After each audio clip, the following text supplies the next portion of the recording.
Hi, this is Carlin Reed, Chair of the PEG Access Advisory Committee. We're meeting today on Cinco de Mayo, May 5, 2022. So it's a 5522 date. It's great. And I see that we have a quorum of committee members.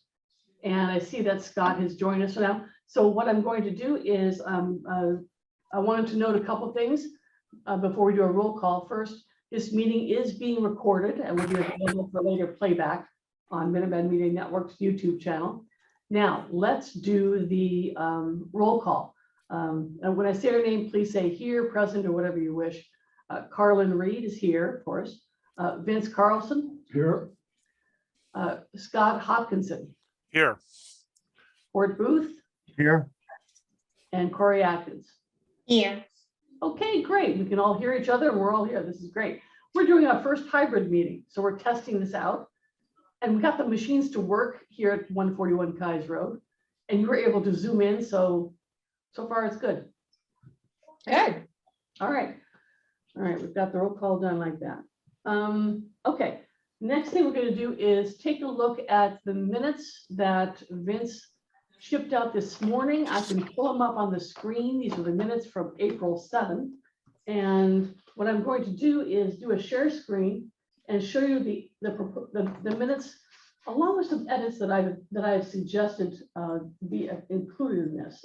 Which I've already corrected, by the way. I saw that, but I want to make sure that everybody has a chance. Because we may have one or two more edits. All right, here we go. Oh, there we go. Okay. Now I'm hoping that we can see this, and I will increase We can see it. Good. Yep. Now, how's that per side? Ah, that's even better. Oh, it's lovely. It's even bigger. I can actually read it. All right. So these are the minutes, and what I'm going to do is actually dumb it down a little bit. Okay, good. Can you still read that okay? How's Yes. that? Hey, can you make it bigger? I like it. Thank you. I can, sure, no problem. I'm getting rather fond of large type. I'll keep that in mind. So on my screen, one edit I have is I have that Court was absent, and that's what Court just acknowledged on that. The other edit that I have is under the number 2, the spelling of Kais Road is K-E-Y-E-S. Okay. And the other edit I have, let's see, under section 4, it's not an RFQ, which is a request for quote, but an RFP, a request for proposal. And the last thing is that the estimated consultant fee was from Bedford. It's a quote that I got orally. Someone from Bedford told me, not Carlisle. I did find out the Bedford quote was about $10,000 to $12,000, but Carlisle has spent over $22,000 so far. What? Yes, I got that from Steve Ledoux, the acting town manager. And they're still negotiating. They're still talking to Comcast, and they've been doing it for a little over a year and a half now. Well, that's one of the issues, why the consulting has gone up, I assume, is that, what is the hang up? I have no idea. And I wish Nancy Pierce were on the call. She was on earlier, but I don't think she's on there now. Oh, Nancy. Nancy, Yeah, no, I'm still here. I just turned off the video because I'm taking notes. Oh, that's fine. Do you the status of what's going on? I have not paid any attention. I suspect it's just that there've been a lot more really controversial things going on, and there's not. I would guess that there are only 1 or 2 people in the current leadership of Carlisle that really care. Part of that may be because the whole situation has been kind of, what's the word I'm looking for, moribund for the last 2 or 3 years since Concord took it over. But that's just a guess. That's not anything that I've heard said publicly. We've had we had that whole thing with pickleball and the election and the town and the Deer thing, which I've got to go to a meeting about at 7, and yeah, the election and town meeting, and Yeah. and the pandemic, and I just think it's just not been considered really important, and that may actually be the source for some of the extra expenses for Okay. the consulting, because nobody has actually been involved in doing anything except the consultant, I Okay, think. I'll make one more note about this, and then I want to go ahead and actually move for, to see if anybody else have any others. But the other piece, well, I'll save that for later when I do my update on the RFP. Okay, back to edits on this draft. The other edit I have is under section 5. It has no apostrophe, Right. and I think that's all that I have. Yeah, those are all the edits that I had on for that page. I just scanned page 1. Now, do you folks have any other edits to the minutes from April 7th? Court, what about you? I do not, and it's probably best for me to recuse or abstain on the vote as I was not present. Okay, that's fine. You don't have to, but you're welcome to. Corey, do you have any edits for the None minutes? that I can see right away, no. Okay, all right. Vince, what about you? No, Okay, then Vince, could I have a motion to accept the minutes as amended? so move. Oh. Could I get a second, Corey? Second, Any other discussion? Okay, let's do a roll call vote. Carlin Reed votes yes. Vince Carlson, Yes, Court Booth, Abstain. Scott Hopkinson, Yes, and Corey Atkins. yes. Okay, the minutes pass as amended. Vince, when you have a moment, can you switch the view of the screen to the 9 dots so we can see the entire gallery? I don't know if that's possible for you to, with your I'm mouse. not sure I can do it. Let's Do see, you try- have it yeah, on your just screen? touch that on you. I can't do it on mine. Just no, down below. Yeah. Oh, I see. Yeah, that's what you want to touch. There, now we can see everybody. Oh, Okay, good. Okay, Okay, all right, minutes are done as amended. That sounds good. All right. Stop that share. That sounds great. Okay. All right.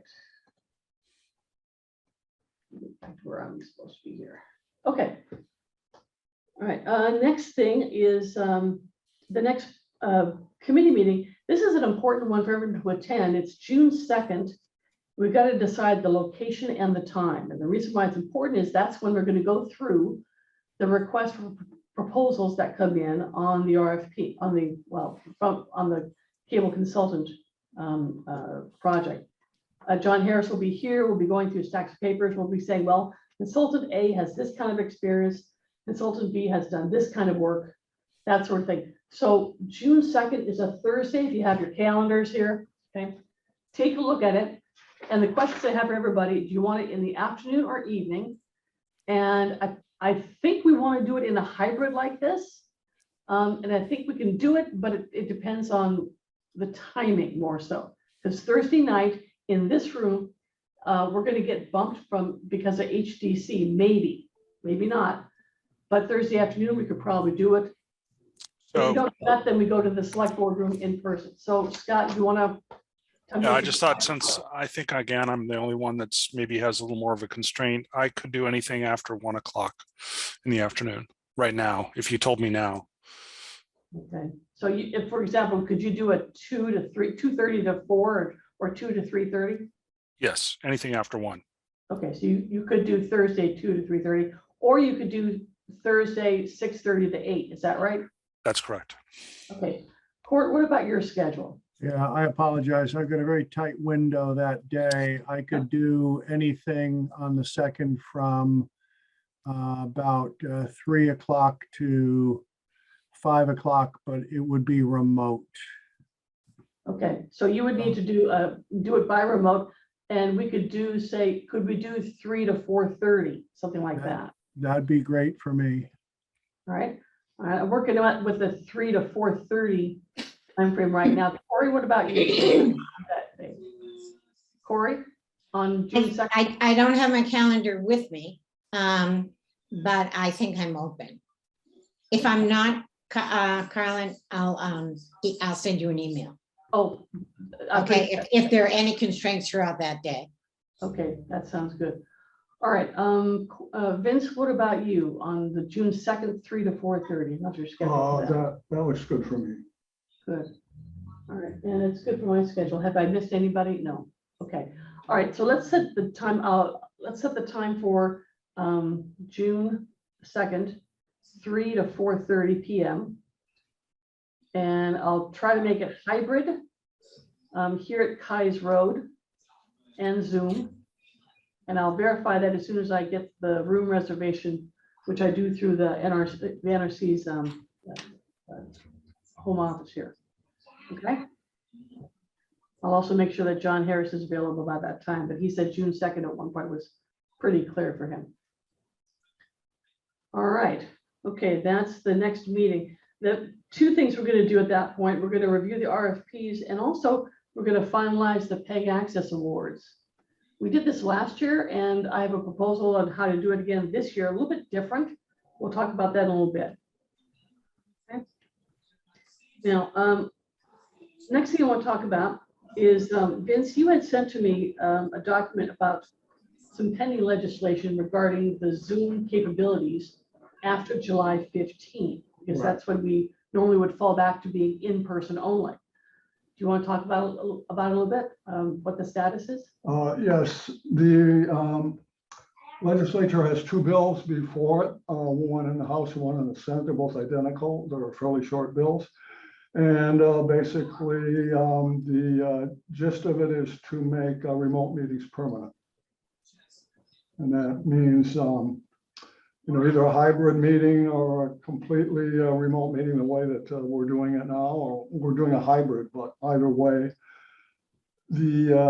One of the major requirements was to provide public input. So if the meeting was live, it would have to include a means of public input. So anybody that was viewing a meeting would be able to log in and not only view it, but also, make comments. As Carlin mentioned, the current extension, because of the pandemic, to the open meeting law expires in July. Apparently, the current legislative session is scheduled to end on July 31st.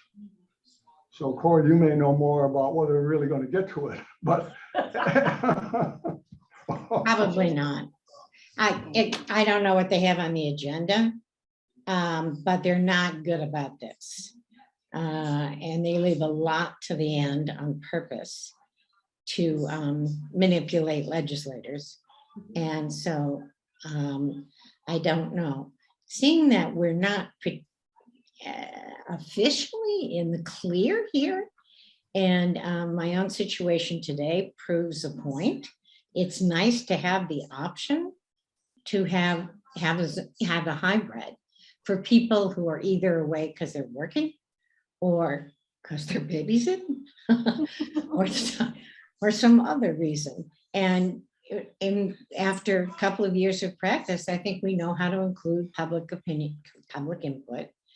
There is an argument if somebody doesn't have a computer, but the world isn't all fair. So they may not have a car either. But seeing that the legislature really hasn't done anything for the last 2 years, I'm sure that they've got things piled up, and I would guess from 20 years of experience, this is not in the top half of the pie. Yeah. Now, I know that we can't see on the screen here, but I do see that Terry Ackerman has joined us. And Terry, Okay. if you're able to unmute, I wonder if you know anything more about the pending legislation and how the committees are going to address this massive desire to do hybrid after July 15. Sorry, Adrienne. Yes, I'm eating dinner, sorry. Yes, I don't know about the pending legislation. I'm really happy to hear about it. We've been hoping for that, but the current legislation I know expires July 15th. And after that, if you want to have a meeting on July 16th, right now, you have to do it live. However, every single city in town, I think 351 of them all want to do hybrid. There's a lot of demand for it. So I'm pretty optimistic that it will pass, even if it passes on the 16th or 17th of July and they don't get on time. Everybody wants it. Everybody loves it. So, and while I have the floor, I just have one more question. I'm going to be the select board liaison next year for Penn. And I'm wondering if you want me to plan to attend the June 2nd meeting. Absolutely. Absolutely. That's what I thought. Okay, thanks. Then let me ask you, is 3 to 4:30 okay with your schedule? Yeah, that's great. Great. Please put that on your calendar. Thank you very much. Well, folks, go ahead, Corey. I can make a call tomorrow and get a sense of this. Oh, if you could, I'd appreciate Yeah. that. Then let me know, or just pass around the committee, whatever you. Yeah, I'll email you, because if Terry says if all the towns are for this, they would get a push through the municipal, through that committee. And it'll go through on, it's not controversial. It'll go through on a voice vote or something. Right. That's what I'm. But I'll see if it's in the stack. Oh, cool. All right. I like having an inside voice. Thank you very much. That's Okay, great. I'll call. Now, just in case, I'm not planning to have any meetings in July or August at all. So that you folks can take the Thank you. summer off, kind of like we did last year. If you folks really want to meet in July and August, we can put that in the schedule, but the way that I'd envisioned and the way I had actually structured the RFP schedule to give us a summer break. Now, let's talk about July meeting. Vince, do you have any concerns about not having a July meeting? Everybody deserves a summer break. Okay, Court, what do you think? I will defer to the group. Scott, how about you? It doesn't matter to me. I'm actually, the times that I'm traveling is in June, so. Okay, okay. And Corey, are you okay with taking the summer off? I'm always okay with taking the summer off, Right, excellent. under any circumstance. Okay, so let's plan on this. We'll have the meeting on June 2nd, and the next meeting after that will be the September. And let's see, I got here, September 8th. And then we'll set the time at the next meeting. Okay, so September 8th, which is the second Thursday, it's the Thursday after Labor Day. So September 8th. I know the scheduling is taking a little bit of time. Apologize, but it was kind of important to get that bridge done about how we're going to do this. And at the June meeting, I presume we're going to be picking new officers too, because I don't have to be chair anymore. Vince doesn't have to be clerk, and someone else can do it. And Vince, your term, and Scott, your term, they expire very, very soon. So if you want to re-up with the committee, you need to let Terry know, since she'll be our liaison, so that you can get reappointed, because your 2 terms expire. They may have already expired April 30th. It was just after town meeting. Okay? Bye. I what? Bye. No, I said goodbye. Well, hey, if you don't want to renew it, I completely understand. No, I actually, I'll be very open about it. There is some discussion about extending the fiber completion committee into some other format. And if that happens, I'll have to think about whether I want to do both. Sure. One of the problems, the other committee has been meeting weekly, not monthly. And so it's been pretty intense, never mind writing a 70 some odd page report. So. And you've been doing a marvelous job, I must say. And try and tease apart financials and other things. So anyway, yeah, I'll just hold off on the decision for the moment, if Okay, you don't that's mind. fine. That's fine. Thanks. Carla, Go ahead, Court.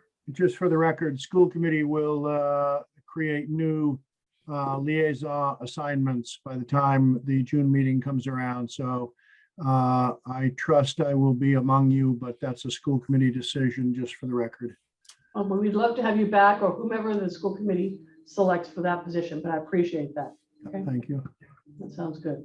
And then Vince, if you want to re-up, let Terry know so she can get you on the reappointment list. Yeah, I'll be happy to re-up. Okay, Terry, did you hear that? I don't know if you heard that or not. Okay, well, send her an email. Oh. Just- Who did you ask if they heard it?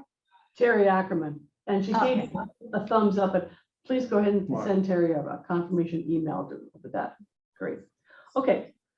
All right, we don't have, let's move on to the next topic item here. The Comcast renewal update. Now, we don't have anybody from the town here, but let me give you a little bit of update of what we've done with the RFP. Let's see. And what I'm gonna do is, let's see, all right, here's RFP. Okay. RFP will travel. This is what the request for proposal looks like. And can you move that square some up? No, that would go like that. So that, yeah, I don't know if it's, if you drop the box down, grab the bottom Oh, corner of the hold box on. and lengthen it, you'll get the other two Yeah, people who are okay. currently on this, or go up one of the two. Well, no, don't move it up a little bit so I can see. Now, grab the corner or the edge and extend it, make it longer.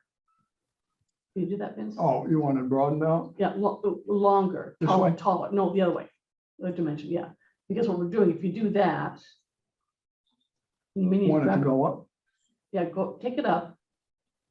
I think under, no, I don't think, no, I guess it, on my screen, I can see that Nancy Pierce is still here and Terry, but that's not showing on the screen here. Okay, anyway, this is the RFP. I've sent a copy of it to everybody on the call here. And I just wanted to know that the deadline for proposals is May 26th of 2022 at 2 o'clock. That's when they're supposed to be filed. Questions are supposed to be sent to me through our PEG access email. And this doesn't show it too well. It's actually May 18 at 4 o'clock. I haven't received any questions about the proposal yet. So that's kind of the overall time frame. And then in the RFP, there's a rough timeline. I'm going to zip through this here for just a second. Helen, Yes, go ahead. could we change it, in the first sentence of the background? It still has 18,000 and at the last meeting, we learned it was really 16 to 17,000 residents. I know it's picky, but it's just people refer to documents, when they're, Okay, duly noted. We cannot change the RFP because it's already been issued and published in Concord okay, Journal. never mind. But you're right, that's probably a better way of looking at it. So roughly 1,700, what number was it, Corey? I think the town report, Corey's onto it. It's closer to 16,000, 16,000 and change. Okay, per the town report. All right, I'll make a note of that for next time we talk about this and when we talk to the consultants. Is that the town census or the federal census? You got me there. I think they do the town census for the town report. That might have been 2021. There is a difference significantly. Yeah, Is that because of prison? Yeah, the prison is 1,000 or 2,000. I think it's closer to 1,000 now. I think you're right. Okay, so go ahead, Corey. Court or Corey? That is kind of odd. Miss Atkins, how about that? The Honorable Miss Atkins. I think, oh, I haven't been called that for a while. Well, you want to be called no, formally honorable? If we can't correct it, then fine. But it's just a conundrum that happens that people look at some reports and take their figures from there, thinking they've been vetted. And so it carries on and Okay, decisions are made accordingly. got it. Could you move the box to the left side so we can see the deadlines? I'm going to try something else, so I think I can split it. I just want to be able to the right-hand Can we column. see everybody now? I bring that up? Okay, see if you can drag that bottom box Yeah. down. You may not- I don't think so. Okay, so you see roughly the deadlines that we have: April 28, May 17, May 20th, May 26th. And then we have our committee meeting on June 2nd. We'll schedule the interviews with the consultants June 13 to 17. And the goal is to have the contract awarded by July 1. Okay. Now, additionally, John Harris tells me that he sent out the RFP to a bunch of people. Bill August of Epstein and August, Bill Hewig of KP Law, Bill Solomon of Bill Solomon Esquire, Chris Kenny of Clifford and Kenny LLP, Mina McCarris of Anderson Krieger, Rob Hillman of Valerio Dominello and Hillman, Sue Buskey of the Buskey Group, that's the gal that's doing the Carlisle negotiation, Kimberly Voigtlander of BBK Law, Christina Miller of 7 Outsource, and Valerie Aguirre Boos of E.Republic. I don't know the last 3, but those are the 10 individuals that John Harris has mailed the RFP to. Okay. All right. Okay. So it's gone out, and we'll get some notice at some point about what's going on with that. Okay, I'm going to stop that share. Okay. Reduce that down. Get back so we can see everybody. Okay, that sounds good. Let's see, timeline. When we do our renewal, I want the committee to think about, Terry, I'll get to you in just a moment. When we do our renewal, I want to think about 2 proposed changes to what we're doing. And it's something that we should talk about as a committee, and then if the committee thinks it's a good idea, to talk about with the consultant. One is to change the percentage of PEG fees. Currently, we get 4.8% of the gross annual revenues.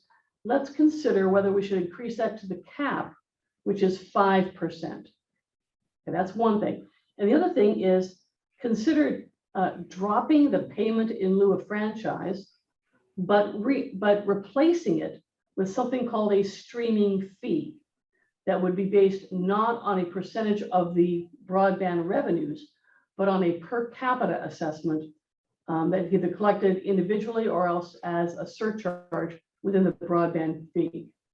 Okay, those are 2 ideas I came up with for us to think about, and in talking about the committee, what we're going to be doing. Can I get some initial reaction? And then after that, I'll go to Terry. Court, what do you think about going from 4.8 to 5 and dropping peel off and putting in a streaming fee?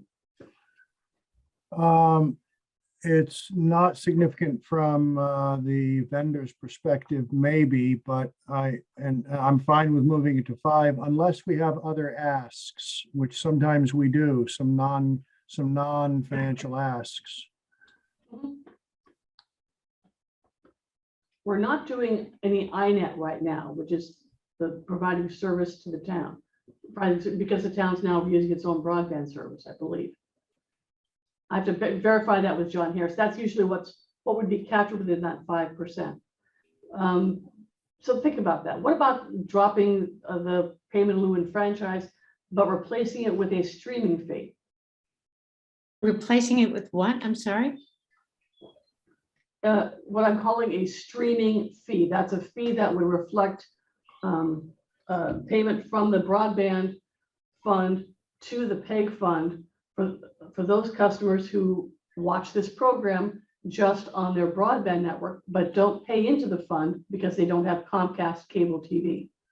So it's sort of like the peel off, the payment in lieu and franchise, but has a different name and has a different calculation. The peel off is based on a percentage of 1.5% of the broadband revenues, gross broadband revenues. Okay, so it's based on revenues. The streaming fee would be based on a per capita charge. For each, there are 1,500 broadband users in town, broadband users in town, for example, and a certain dollar amount would be set based on the number. So as the number of broadband customers increases, as the number of people switch from cable to broadband to watch this program, for example, that fee would change, but wouldn't change unless there's an increase in the numbers of broadband subscribers. Yeah. Can I ask? Sure, Corey. The money is, all of the money is still from subscribers or people who watch, right? Right. Are we in charge of that? Who's in charge? Who has that money? I don't really know. That I'd like to know. Might I be- think that's a really important thing to know. Town manager. I don't think that's appropriate. What, to make any changes? No, I Well- don't think it's appropriate for government to have authority over subscriber money. Well, just as a practical matter, Terry, help me here.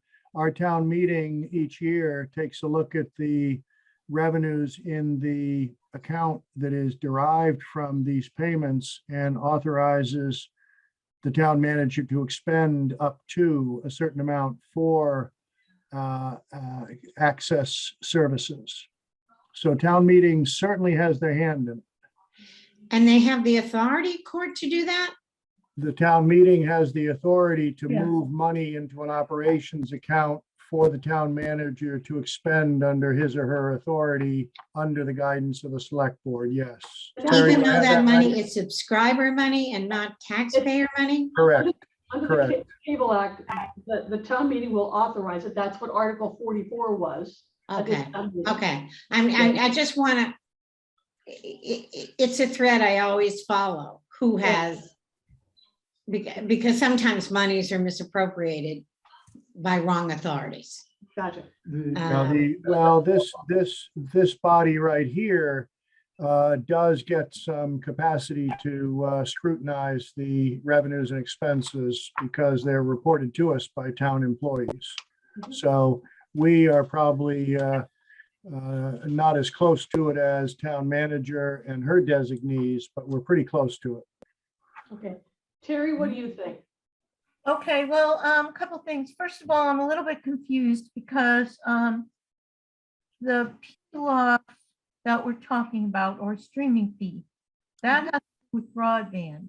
But I thought we were talking about negotiating the Comcast contract and the consultant. You're correct. There are two different things, but I'm bringing them forward now as ideas to consider as we talk about it, because the Comcast franchise agreement will only cover the 4.8 to 5. That's the only thing that'll be covered under the RFP or under the negotiation with the consultant. You're right.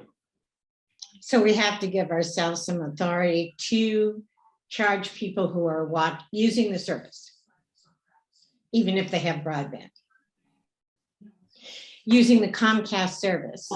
I'm not sure this committee has the authority to actually implement that, but it's an idea I'd like us to discuss at some point because it affects the revenues for the PEG fund.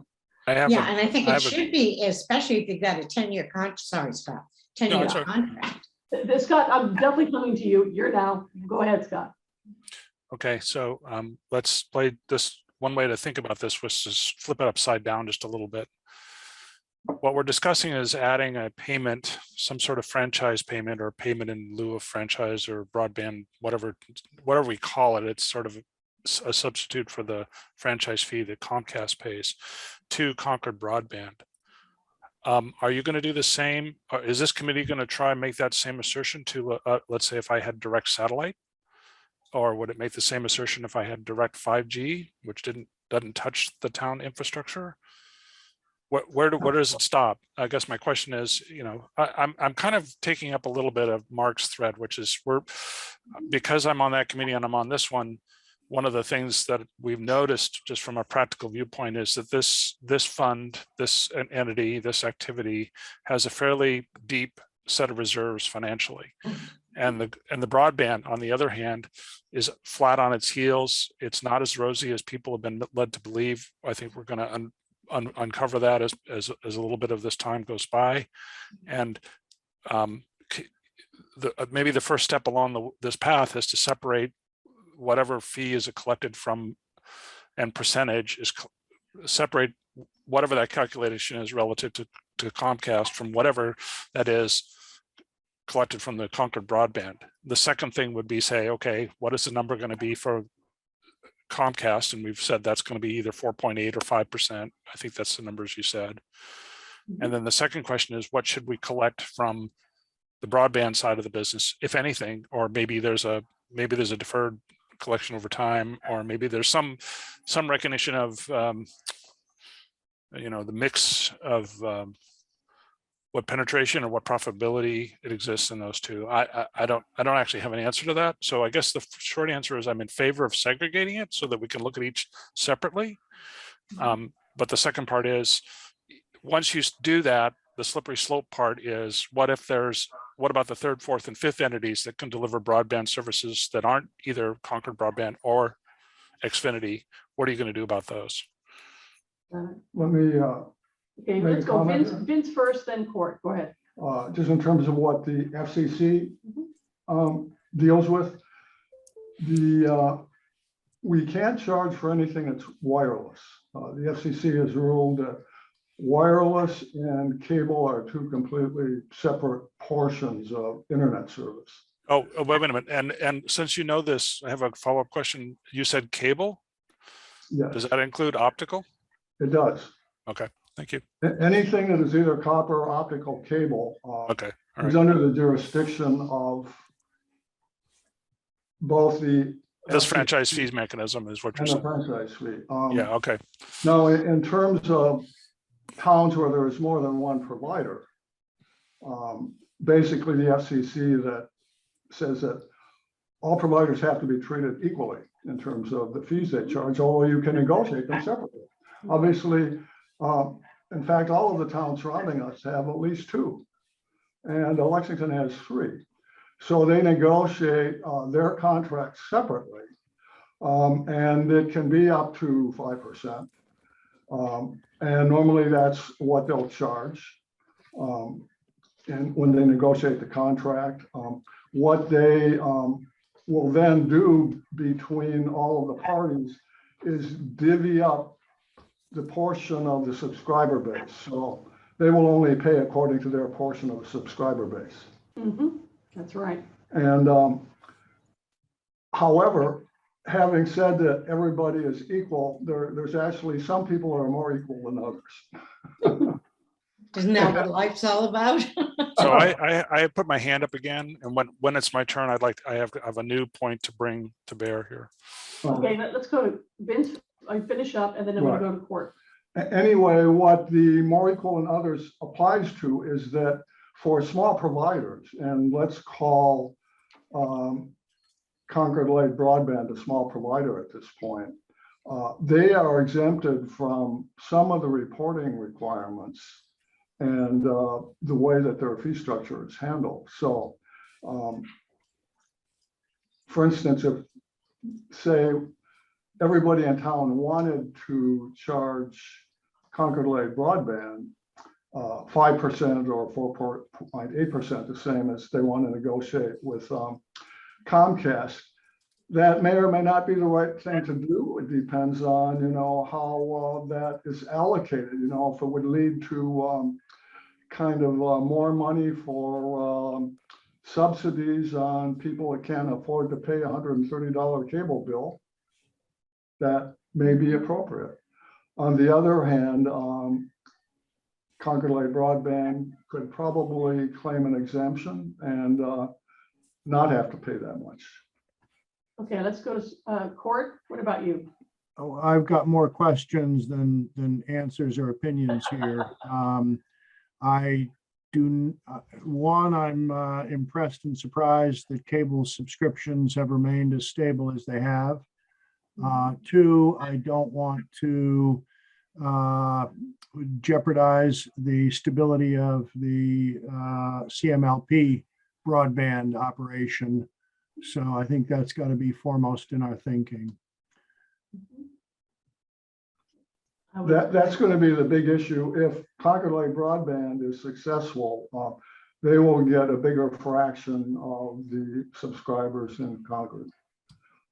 So that will lead, of course, to a smaller budget for Minuteman Media. Right, so there's gonna push-pull. And so it is a push-pull, and at some point, that will come up, and it'll probably come up sooner than later. All right, Terry? Yeah, I apologize. I have to go to another meeting in a few minutes.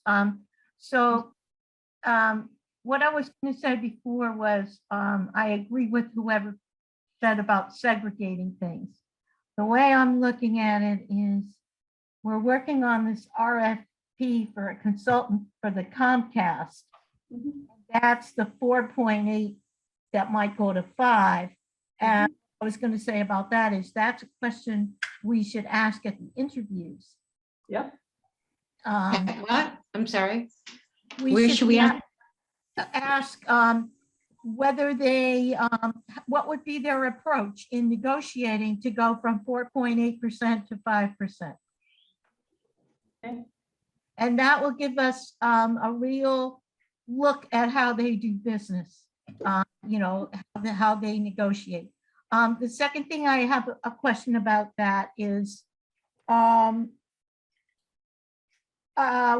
is the consultant for the Carlisle PEG access, and were they invited to do our RFP?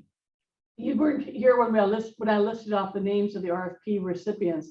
Sue Buskey is the name of Buskey, B-U-S-K-E group, and she was sent a copy of the RFP. Okay, excellent, because I've heard good things about them. And finally, getting back to this other point, which is a whole different thing about the fiber broadband. The way I've been looking at it is, I used to be a customer of Comcast, and I paid a fee every month, like $5 or whatever, in order to watch the MMN programming, which was great. I'm happy to pay that fee for this service.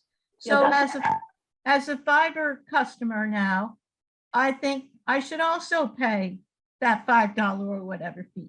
And to answer Scott's question, if we have a third or fourth provider by satellite or whatever, whoever has access to MMN should be paying the $5 fee. This is just how I look at it. Okay. That would be part of the licensing procedure, or could be. Yeah, it could be.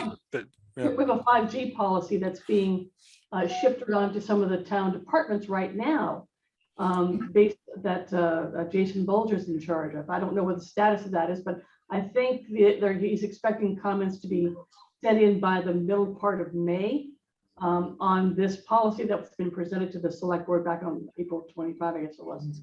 And that doesn't explicitly have a surcharge for PEG fund, but what I've talked to the select board about is when those monies do come in, through the general fund budgeting process, carve off part for the PEG fund to reflect the broadband usage that comes through the 5G wireless network.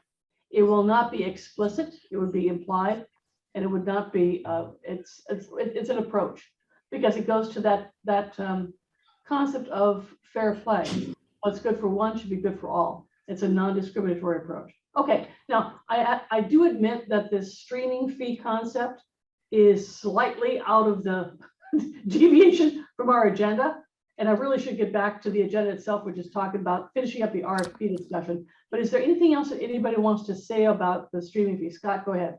I do. I'm just going to give you a moment because I can share with you the insight and the reason why this matters. Okay. And I managed to share, I think I did. Yeah, I did share the right screen. This is the actual current subscription for the Concord broadband going back till early 2017. And you can see here in 2017, it was a roughly 30% growth. Then 2018 was about 22%, 2019, 14%. Now COVID hit and it got pummeled down to 5%. And then 2021, 3%. The reason I bring this to your attention is the Fiber Completion Committee doesn't know whether this is a result of COVID or the result of saturation of the opportunity to sell Concord broadband in town. If it represents a saturation of the opportunity to sell Concord broadband in town, then, and Concord broadband has gone out and hired several more people, by the way, then the broadband is going to be significantly stressed, and I think that's why you heard Mark pushing back so much on this. And I just want the committee to be aware that we don't know if this stall was due to COVID or if it was due to the fact that we would reach some equilibrium saturation point. And that's one of our recommendations, is to find that out. So that's what I wanted to share. So I'm just trying to keep people from going off and spending money that might not actually be there.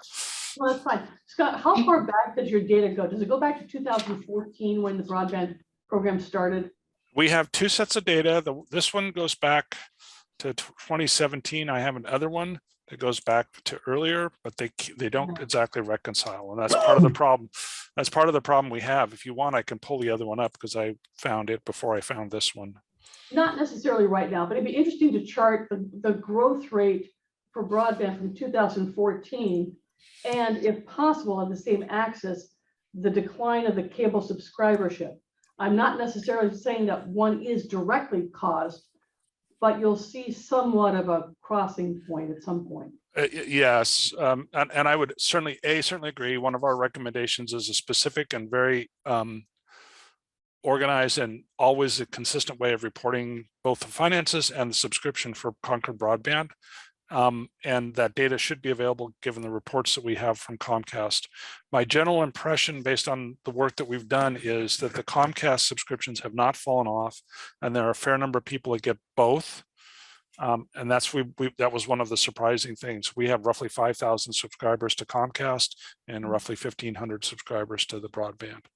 Okay, now that point is something that I intend to try and find out about through our townwide needs assessment survey that we do with the RFP to find out how people are viewing their cable access programming. We did this back in 2019, very lightly, but we have the opportunity through the needs assessment survey to get a little more in depth and ask a couple more questions along that line. That's actually, that sounds great. And we're also putting that in as one of the specific recommendations as a part of our final version of our report. Corey, if you hand up, go ahead, Corey. Thank you, Scott. Scott, I'm really glad you're doing that because I'm enormously confused here. Concord Green voted not to include broadband because we're resurfacing all the roads, and now is the time. That is a very specific subject because the Concord Green Homeowners Association were facing somewhere between $100,000 and $200,000 assessment across all 226 apartments. For giving them the ability to have broadband, and by a vote of internal to Concord Green that David Hensel had shared with me and shared publicly, that was turned down pretty dramatically. So the Homeowners Association of Concord Green was not authorized to add the fiber to the project that's now underway, repaving the roads. Right. That had nothing to do with the town. So no. What I was confused by is that the fact that they voted it down. I thought, well, this is a no-brainer. I mean, to me, if you it isn't because, and one of the fundamental problems, and this is getting a little further off the subject, but the fundamental problem is everyone looks at this as if it's a 5-year investment or a 10-year investment. And in fact, the investment of putting fiber to the home is typically 20 to 30-year value. Once it's in place, it'll harvest revenue for 20 to 30 years. It's a very long-term capital, and we've been treating it improperly. And I think the reality of places like Concord Green, there's a number of people there that are on fixed income, and they just didn't see the value proposition of adding that for their event horizon. And it's like me, all of us, frankly, if we're at a certain point in age in our lives, well, yeah, I can recoup that if I live another 20 years, but will I live another 20 years? Who knows? Yeah, no. Okay, no, you've clarified a lot for me. I just thought if you tear up the roads, put everything you can in there, put an empty something to put. Yeah, David and I spent a lot of time, even up as recently as a few weeks, last couple of weeks, trying to figure out some way, baseball shoelace catch to get at least the infrastructure in place, and we weren't successful. Oh dear. Okay, well, thank you for that clarification.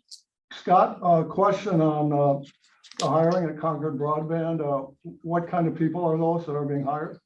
Well, they have a new head of it. I think they're hiring a new telecom director, and they've hired at least 2 tech/installers. Is part of that any kind of sales or marketing function? Not to my knowledge. As far as I know, that's another recommendation that we gave them. My disabled daughter is in an apartment for which there's actually this is 70 behavioral. There's actually, they have broadband service in the building, and we have never, as her parents, we see all the mail that comes to her. There's been no information given to them indicating that that's available. It's in the building. The hookup charge would be like $100 or so. I mean, the cost, not the charge. They don't do a very good job of marketing. That's the That's gist of it. exactly, yeah, that's exactly the point. Yeah. And that's the subject for that committee, not this one. So. Okay, well, but I do appreciate that. We can consider that a preview of the broadband update that is part of our agenda. So I appreciate that. Okay. Now, have we exhausted our desire to talk about broadband for now, so we can get back to what the next agenda thing, which Please. I have is an update from Erin Stevens on MMN, since neither Erin nor Mark were able to join us today. She sent me an update that I'm just going to basically read, because she's taking her last class and Mark's on a well-earned vacation after his work for the town meeting that we just had. Erin says this: MMN had a very successful town meeting in Concord on May 1st and 2nd. Everything went very smoothly, and our new staff, who had yet to attend an annual town meeting, were excited to attend their first and see how it all worked. MMN also had a great Carlisle town meeting on April 25th that went very well. Both meetings' videos are being uploaded online for review.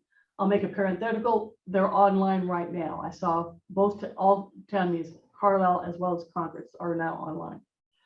After a several-year hiatus, Erin writes, Patriots Day was excellent, with people excited to attend, and MMN live streaming the event. While a last-minute change to the reviewing stand made MMN's placement less than ideal and made filming more difficult, the crew did a fantastic job of getting the feel for the day and capturing this unique event. With the use of rented equipment, we were able to have a camera live streaming on the street, getting people's reactions and following along with the parade on Main Street. With Rev 250, and I think that's the Revolution 250th celebration, with Rev 250 in several years, we are thinking of new and creative ways to continue to make Patriots Day bigger and better. Mark Polly is working with the school IT team to upgrade the Ripley Building Conference Room number 4. That's the main room where they have the school committee meetings. This will allow the equipment installed in the room to be functional for the first time in many years, thus making the process of recording a meeting faster and easier, because MN will not need to bring any equipment. We had a new videographer, Andre, start with us and are expecting another videographer to begin in the coming weeks. This will bring our team up to 7, 3 full-time and 4 part-time. Okay, that's the update that Erin provided me on MMN. Okay. All right. Next on the, if you have questions for Erin about, or Mark Polly about that particular update, I suggest you email them directly. Go ahead, Cora. Would it be appropriate for this committee to send our commendations to the team? Absolutely. Excellent. Yes. If you will authorize me to send that email, I'm happy to do so. Would you please? Okay. All right. Nod switches, yeses. That's a good idea. Yes, I yes. will certainly do that. Okay, I'll send a message, congratulate them, and sending out appreciation for the work on the town meetings, both of them, Concord and Carlisle, and on the Patriots Day. Right. Okay, will do. Excellent idea, Court. Thank you very much. I'll get that taken care of pronto. Okay, last thing on this particular agenda item is to discuss the PEG Access Awards. Now, last year, I made kind of a big deal of it because we hadn't done one before, and I bought a plaque out of my personal money and had it engraved, and we have it hung up now on the wall at the studio with the names of the staffers plus the people, the organizations and people who contributed videos during that first year of COVID. This year, what I'm going to suggest is something a little simpler. some type of a staff recognition, focusing on the people who actually are doing the videography. And then think about, for this fall, instituting a student film award process of some sort. I You like love it. that word? I love it. Okay, I'm gonna rope you into working on that. And I'm thinking fall of this year. Pardon me? Fall of this coming year. Yeah, So okay. that'd be like a September, October project. So, and I know that there are some teachers in the middle school and the high school who either have classes or have some training programs. I haven't talked to Erin about this yet, but I'm thinking this would be something that she would find interesting, having a student film award presentation for sometime this fall. Okay, reactions on that type of approach for the PEG Access Awards. Or what do you think? I love it. Very much in favor. Thank you. Okay. Okay, all right. When you report back, Court, on your liaison reports to the school committee, could you just make a note of that the Pay Access Committee is interested in creating a student film award program for this coming fall? And I would suggest it would be open to middle school as well as high school. Unless, Court, you tell me otherwise. I don't know why you would sorry. Court first and then Corey. So generally in the PEG world, we have heard frequently that middle school is a very attractive place for video production. And then we watch some of the students migrate toward radio at high school. That would be an overstatement here in Concord, Carlisle. I think we've got some interest at both levels. So I think we bring the idea forward and ask to have this committee link up with the appropriate people inside the school district to further this conversation. I know that Mark Pauly has been dealing with both middle school teachers and high school teachers and having some of their students work. I worked with a middle school student to help videotape the Christmas Prism band concert, an 8th grader, and I ran the cameras. It was hilarious, great. So I know that there is some connection with the middle school as well as with the high school. And this is a concept I want to explore with Mark Pauly and Aaron Stevens, as well as with the school administrators, to see if we can get some kind of a student recognition for the fall. Okay. So what I'm hearing is we call it, for present purposes, a student film award program. We would like to put it in place sufficient so that by September we can announce it. Not announce it by September. I would say announce it by December 1. Here's my thought. When will students, say a junior in high school, want to be able to put that on their resume college application? When would they need to know about that? Well, a junior would need to know it by, help me out here, November, I think. Okay. All right. That's kind of what I'm targeting. So what I'm thinking about is middle school, great. And just that the first couple of months of the school year, have them work on creating a film, a short clip or something like that. And then have our committee look at the clips and pick a couple and to highlight them and give everybody an appreciation award, but highlight a couple and have those put on the YouTube channel, something like that. Now, there is another piece to this, and that is that we have a very formal awards program, in fact, more than one, but some bigger than others, where a number of awards are announced and students are named.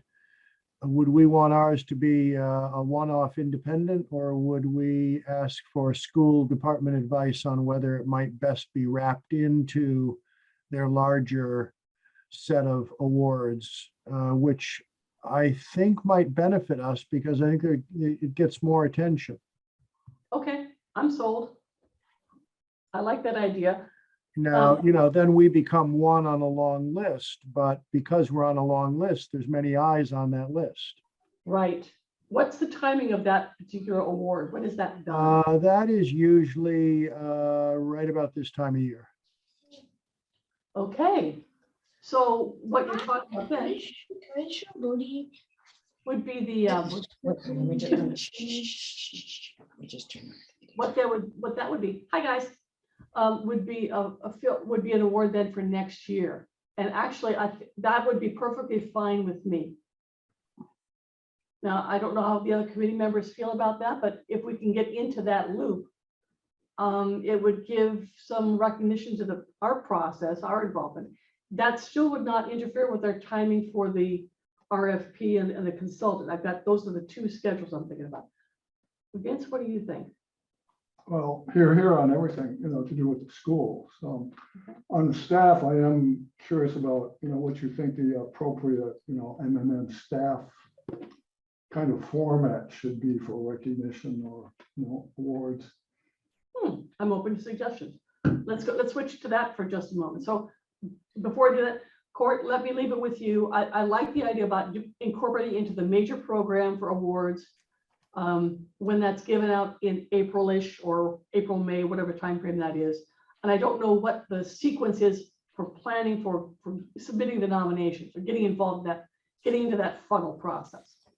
So if you can help me with that at some point, I'd appreciate that. We'll work on that. It'll be a two-way where the schools work to disseminate this information to students, and then students could work either directly through to us or through the school leadership, either way, to get nominees to us and recommendations to us. And then we would select and bring back the nominee or the awardee, as it were, to the school district.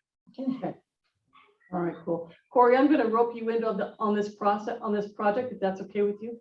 Sure. Yeah, that's okay with me. And there's huge possibilities Yeah. for social problems that kids could win awards for. Like in Lowell, I was chair of the mayor's drug task force. Mhm. And in the plan I gave them was to have the kids write a 30-second PSA spot. And the kids judge it. Because how do we know? I'm a 75-year-old grandmother. I don't know what kids respond to in terms of messages. And have the kids try out and the kids pick who's in it. Get more kids involved in a message that's important for their health and progress, using this as a vehicle. Mm-hmm. All right. And you could put it on other cable TV because we have so much access. We being the public have so much, public entities have so much access because of the broadband we gave away during the initial process. Excuse me. We're going to I'm talk going to more put you about mute for a minute because I've got other responsibilities here. We're going to be talking more about this at the next meeting. Now, Vince, you wanted to know about ideas for the staff recognition. I've asked for the names of all the staff members. My thought was to get some certificates of appreciation printed up with their names on it. Unless you've got some other ideas, what do you think for the staff recognition? I do think that some kind of a printed recognition is good. Okay. Also something maybe that they can hang on the wall, but certain the Okay. print. Okay. In that context, recognition that can go beyond local. For instance, I noticed that Mark Pauly, rightly so, now claims Emmy, nominated videographer, and this refers back to a video that was done 2 years ago, and in fact, with the high school choir. Mhm. And they did this during the pandemic, but the producer of that was a man who lives in town named Joseph Marr, Mhm. who actually is an executive with, I think it was well, several people, I think. He was with ESPN, ABC, New England Cable Network. And he actually had several kids at the high school, and basically produced it with a great deal of assistance from MMN, by the way. Good. That got nominated in the local Emmys. Mhm. And Emmys, of course, are the video equivalent of the Oscars. Right. You know, so there's the Emmys, the Oscars, and the Tonys are for Broadway theater. And they didn't win, but considering the kind of the competition and the way that Emmy operation works, it's really a great honor. It's a good. Yeah, I mean, just putting down that you were a nominee is, Indeed. Yeah. It's like saying that you were nominated for, you know, The film in the Oscars, basically. yeah, That particular video was recognized last year. And his name is on the list of honorees Yes. for the PEG Award, which is what we've included in our town report. So I think we've got that particular one covered. No, I know But there may that, be something else like. well, that. Patriots Day, for instance, is, you know, a very good occasion. Yeah, yeah. You know, Concord gets national visibility for Mhm. things, all things, you know, related to the North Bridge. And Is there anything else that you think we should do before, besides the paper, the certificate of appreciation? Does any committee members have anything? Because what we'll do is at the next committee meeting, essentially have you folks read off names and present the awards, and I'll make sure that the certificates get to the people.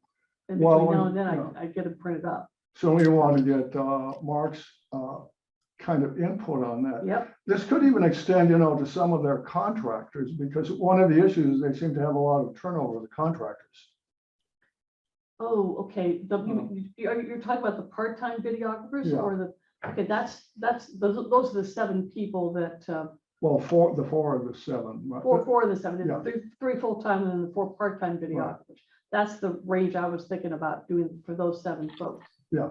Oh, yes, and yeah, also it's including- definitely worth considering all Yeah, 7 of them. all those. Okay, all right. Other ideas on staff recognition portion of the PEG awards? Anything else?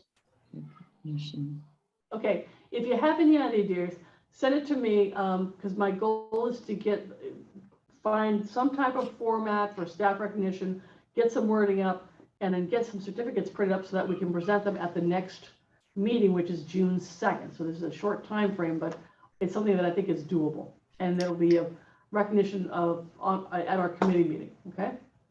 If you, like I said, if you have any other input, Corey, what? yeah. What turned into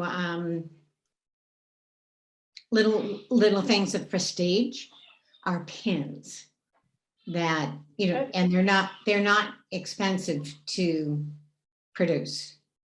You know, Yeah. like a round pin of excellence or something.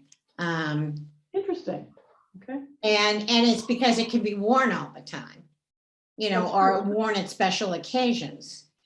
Okay. Certificates, you know, sort of thrown in your drawer and, Let me talk to you about that offline, okay? okay, yeah.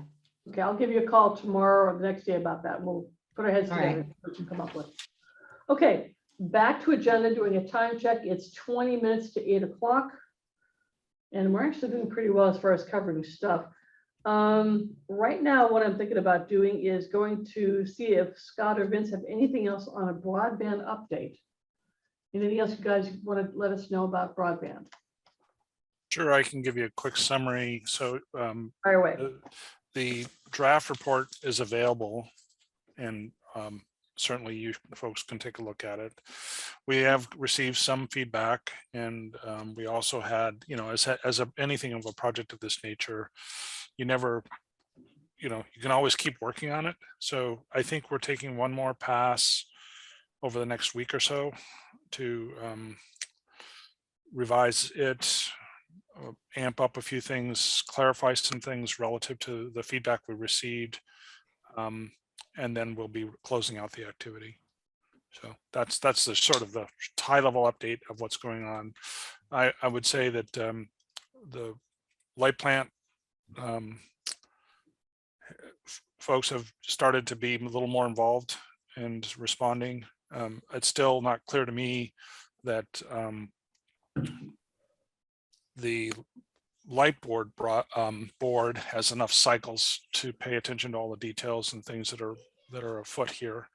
And there has been some discussion about a follow-on committee that would continue to provide this. And it was interesting to note that just this last month, up until this last month, or maybe February, excuse me, the cable committee has been listed on the green card thing, and I signed up for the cable committee probably multiple times, and it got pulled off.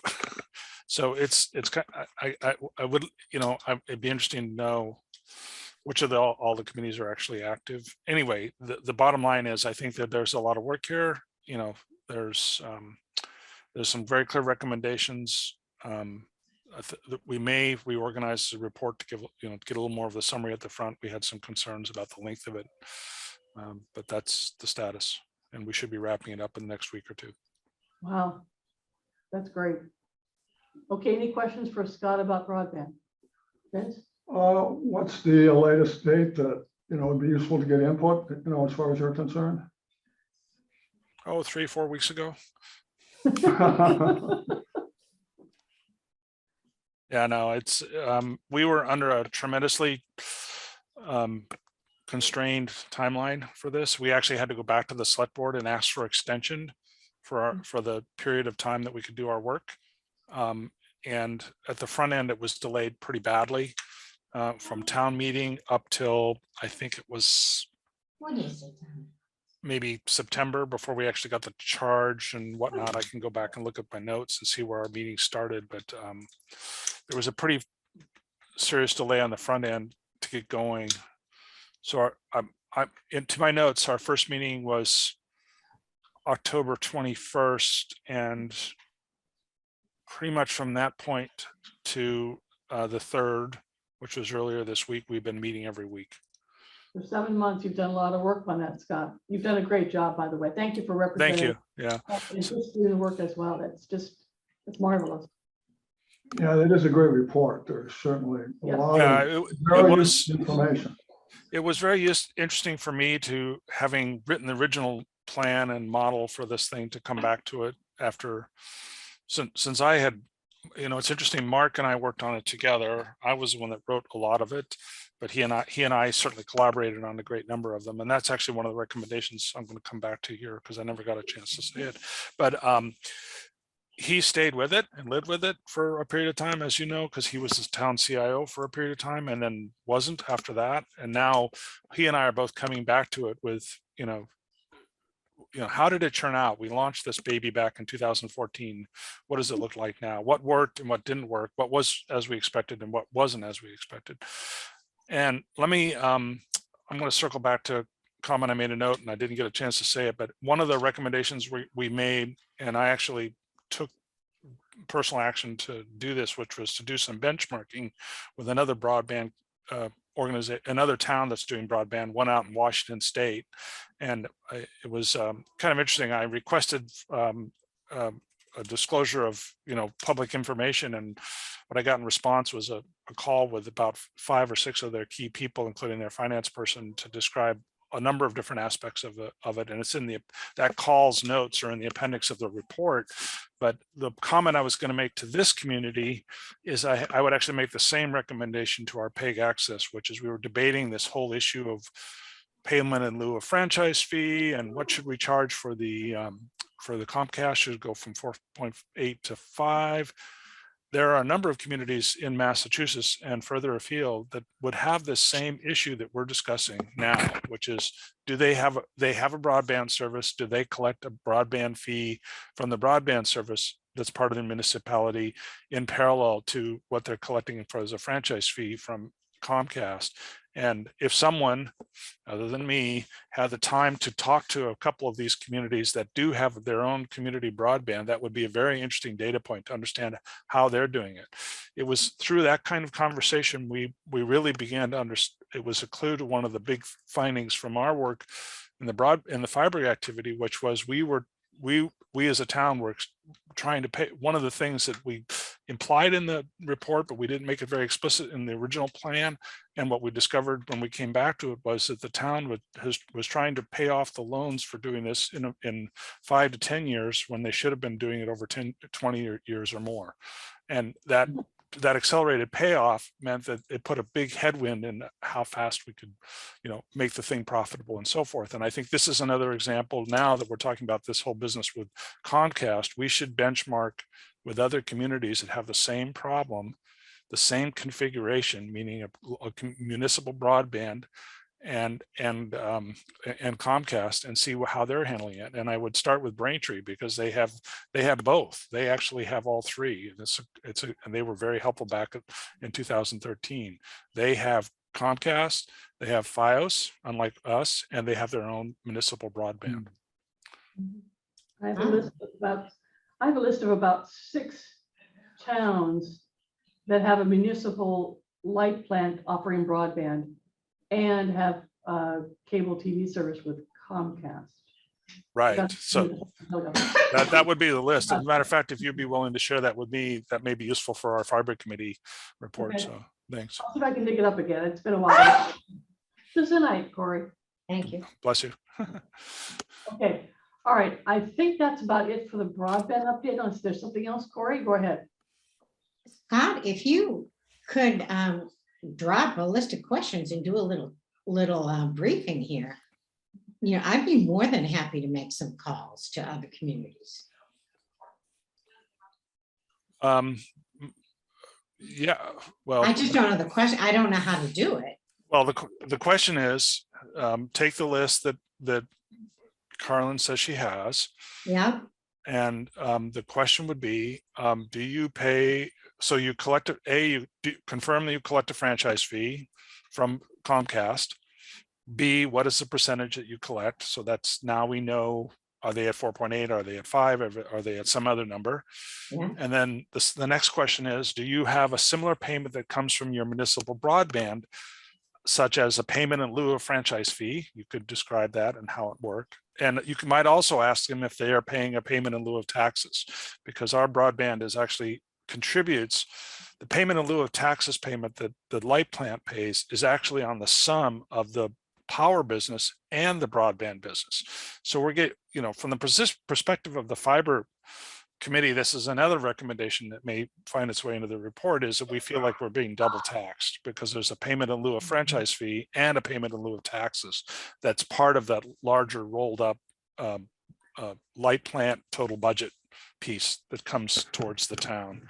Both of those create headwind. But so for you to ask the question would be, do you have the municipal broadband pay something equivalent to the whatever franchise fee you collect from Comcast and or FiOS or in Verizon? And if so, what is that percentage?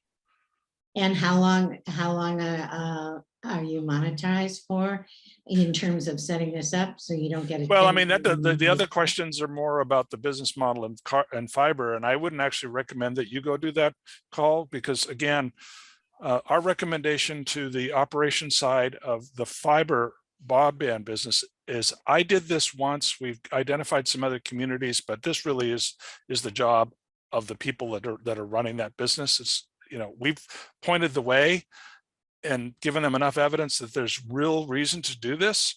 It's their job to go do this. They should be having those conversations. As a matter of fact, the community I spoke to in Madison County, Washington State, said, by the way, we're a member of a consortium of many communities in the Northwest where we all share this data so that we can learn best practices from each other. Right.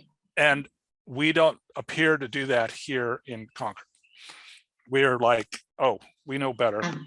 And so our recommendation is, go benchmark yourself against other people. Now, they probably do that on the power side because it's much more natural and it's easy to do and regulations force it.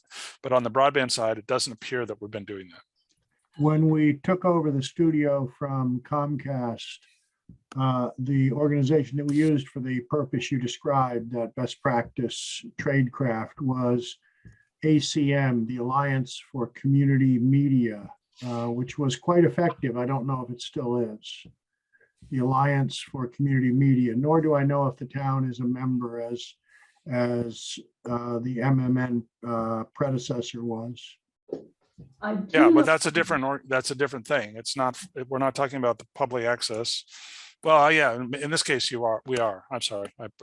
Okay, I do know that Stebbed. the town is a member still of Mass Access, which is based and now located in downtown Boston. And this brings up something I wanted to announce. June 17, Mass Access is having its spring conference at the Sheraton Framingham Hotel from 8:30 a.m. to 3 p.m. I intend on going. It's going to be an all-day program, and it's something that I've gone a couple years ago. I don't know what the fee is for it, but it's something that I think some of the MMN staff members will be attending, and it's all about PEG access. It's about the providers, the private corporations that are providing PEG access, as well as the municipals, whoever's a member, whoever wants to go to that. And since our town is a member, I think we'd be able to go. I don't think the budget allows for committee members to have their registration fee paid for. So I think it'd be out of our own pockets. But that's June 17, Sheraton Framingham Hotel, the Mass Access Spring Conference, 8:30 a.m. to 3 p.m. And that's on the Mass Access website. Anyway, so we are part of that group still. And there's going to be some interesting stuff on the webpage. I want to make that announcement. Okay, it's 5 minutes to 8 o'clock. I see from the on our Zoom that we have no members of the public for any public comments at this point. Court, do you have any liaison comments? I do not, thank you. All right. Is there anything else that we need to discuss before we adjourn? Okay, a reminder, our next meeting is going to be June 2nd from 3 to 4:30 p.m. It'll be hybrid. Hopefully we'll have Kai's Road here. I will let you know once I get the room reserved. So it'll be by Zoom as well as in person, and we'll be looking at the RFPs and talking more about the PEG Access Awards. Okay. Can I get a motion to adjourn? Motion move. to adjourn. Okay, I've got a motion from Vince. Can I get a second? Second, Second from Scott. All those in favor, we do a roll call vote. Carla Reed votes yes. Court. Court No, votes- just saying, yes, I agree with the motion. I'm just Scott? voting yes. Okay, Scott, yes. Court, Yes. and Vince. Yes. Okay, folks, we successfully completed our first hybrid meeting, and we're adjourned. Thank you very Very much. good. Thank you very much, everybody. Thank you. Thank you. Good night.